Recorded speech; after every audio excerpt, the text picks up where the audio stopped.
नमस्कार। अभी हमारे साथ जेबी केसेस के सक्रिय सदस्य मोतीलाल महतो जी हमारे साथ हैं और पूर्ण रूप से बोल सकते हैं जो तैयारी करवाए हैं कुसमाकुरा मैदान में, जो ये पूरे देख सकते हैं आप टेंट वेंट का जितना भी सब कुछ हुआ है इन्हीं के नेतृत्व में हुआ है।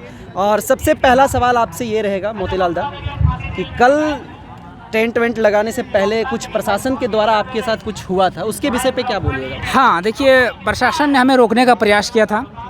जैसे हम 17 तारीख के 5 बजे घोषणा करते हैं, डीएसपी के थाना प्रभारी का, तीन थाना प्रभारी का, निमिया घाट, डुमरी पीटाण का थाना प्रभारी का हमारे पास फ़ोन आता है कि आप कार्यक्रम नहीं कर सकते हैं किसी भी कीमत पर, डेट को एक्सटेंड कर लीजिए। बोलिए, देखिए, झारखंडी भाषा खतियान संघर्ष समिति का एक सिद्धांत रहा है कि एक बार घोषणा हो जाने पर कार्यक्रम का चाहे गर्दन कटेगा, सर कटेगा, चाहे केस लगेगा, धारा लगेगा, जेल जाएंगे, लेकिन वो कार्यक्रम होके रहेगा। फिर वो सारे डीएसपी वगैरह सब मिल के हमारे घर आ गए।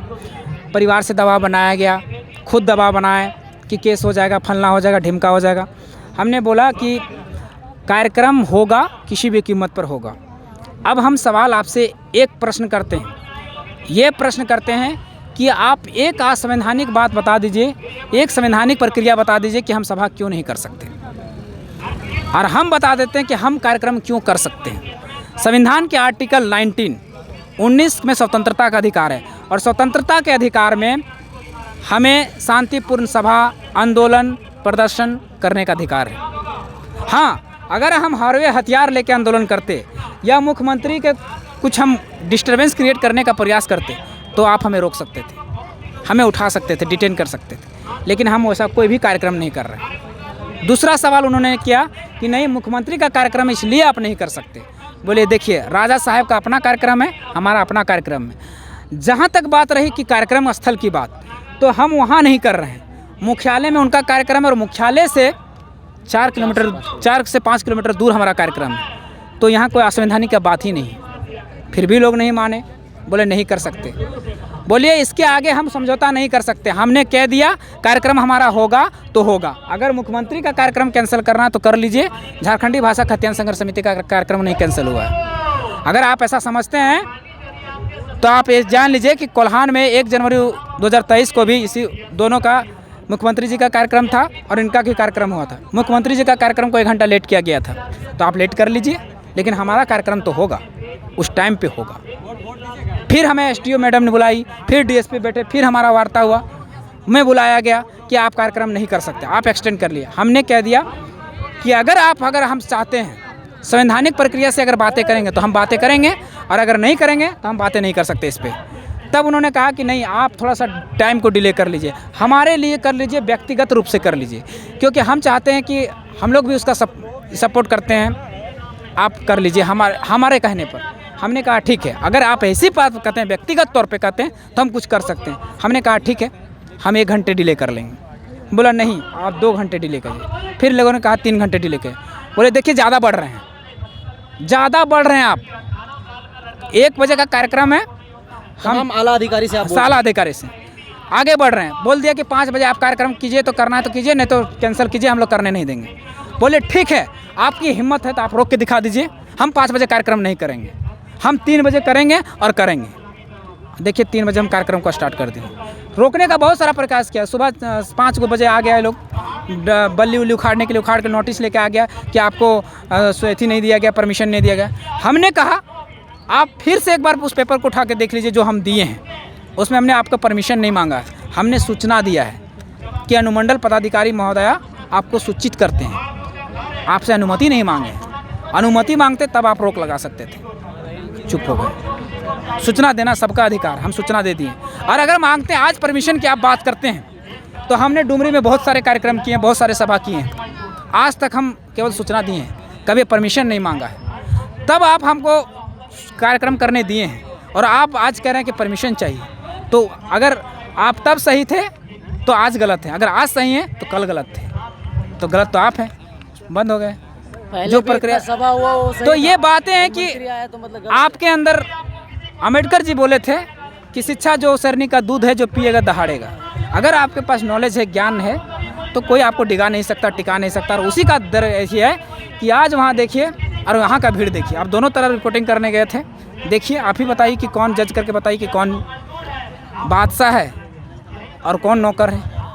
आज के डेट में तो हम बादशाह हैं तो कह सकते हैं। एक सवाल और है, वो लोग ऑलरेडी जो इलेक्टेड हैं और आप लोग जो सिलेक्टेड हैं, इलेक्टेड और सिलेक्टेड, मेरा बात गौर से सुनिएगा, नहीं इलेक्टेड आप गलत और बोल रहे हैं। सिलेक्टेड लोगों में सेलेक्टेड भी नहीं है हम, वो लोग इलेक्टेड आप हैं। लोग जनता के द्वारा अभी सिलेक्टेड है ना? नहीं, कहीं ना कहीं ये भीड़ कैसे आई? नहीं, ये भीड़ कैसे आई? मेरे सवाल का जवाब। सेलेक्टेड मतलब कि आपको क्वेश्चन- पदस्थापित कर दिया गया है। हम पदस्थापित किसी भी पद में नहीं हुए हैं, जेबी केसेस में है आप? नहीं हुए। आप बता, एक भी हमको बता दीजिए कि हमारा जो किसी में भी कि हम कोई पद को बांटा गया है, एक केंद्रीय अध्यक्ष को मतलब बांटा गया है, दिया गया है। सक्रिय सदस्य है ना? हाँ, सदस्य का सदस्य तो सब है, सदस्य आप भी हैं। अगर कहा जाए आपका भी योगदान कम नहीं है। आप इस कैमरे के माध्यम से, मेरा मानना है कहीं ना कहीं जनता के द्वारा आप सिलेक्टेड है, तब जाकर के आपको यहाँ लाखों लोग सुन रहे हैं। आप कह सकते हैं जनता के दिलों के द्वारा आपको चुना गया है। हाँ। सिलेक्टेड मतलब चयन करना होता है। चयन किया है ना आपने? नहीं, वो चाह रहे हैं, चाहत है। चलिए आपकी भाषा में चाहत ही मान चाहत लो। ही है। तो क्या जैसे एक elected प्रेमिका, लोग एक प्रेमी को चाहता है, एक प्रेमी एक प्रेमिका चाहता है, उसी तरह से जनता हमें, हमारे यहाँ झारखंड के जो लोग हैं जिसको इस माटी से दर्द है, प्रेम है, वो लोग हम उनकी आवाज़ बनकर उभरे हैं। उसका प्रेम कहिए या उनकी चाहत कीजिए, वो है। अच्छा, ये चाहत को बाद में धोखा तो नहीं ना मिल जाएगा? नहीं, हाँ? इसका पूर्ण रूपेण क्योंकि मोतीलाल दा- ये कह सकते हैं कि इतना जान लीजिए कि जिस दिन हमारा नीति सिद्धांत मर गया, उस दिन समझ लीजिए कि किसी का तो बात हम नहीं करेंगे अपने संगठन में, लेकिन दो लोगों की बात करेंगे कि जयराम महतो मर गया, उस दिन मोतीलाल महतो मर गया। हम जीवित हैं जब तक हमारा नीति और सिद्धांत जीवित है। कल भी हम प्रशासन को यही बात बोले थे कि जेबी केसेस की पहचान इसलिए है क्योंकि उसकी नीति सिद्धांत जीवित है। हम अगर घोषणा करके अगर हम पीछे हट जाते हैं तो ये हमारा नीति सिद्धांत मर जाएगा। आज तक चुनौतियों के हम लोग स्वीकार किए हैं, चाहे विधानसभा घेरा हो, चाहे मुख्यमंत्री आवास घेरा हो। वादा करके तोड़ तो नहीं दीजिएगा? गर्लफ्रेंड बेवफा हो सकती है ना? जो प्रेमी रहता है सही मायने में वो कभी बेवफा नहीं हो सकता। जनता धोखा दे सकती है, दारू मुर्गा में बिक सकती है, लेकिन जिसका आवाज़ हम बन के उभरे हैं वो कभी धोखा नहीं दे सकता। धोखा से रिलेटेड एक और बात है जो कि हजारीबाग के गांधी मैदान में जयराम महतो ने कही है कि हम एग्रीमेंट के साथ आएंगे। क्या वाकई में जनता के साथ आप लोग का एग्रीमेंट होगा क्या लिखित तौर पर? हाँ, देखिए, जिन लोगों को हम लोग भेजेंगे उन लोगों में एक चीज़ होना चाहिए, क्वालिटी, प्योरिटी और मैच्योरिटी। तीन चीज़ होना चाहिए, क्वालिटी, प्योरिटी और मैच्योरिटी। और ये मैच्योरिटी, क्वालिटी, प्योरिटी और मैच्योरिटी को चेक करने के लिए हमारा पैनल बैठेगा कि सही में आपके पास है वो चीज़ें या नहीं।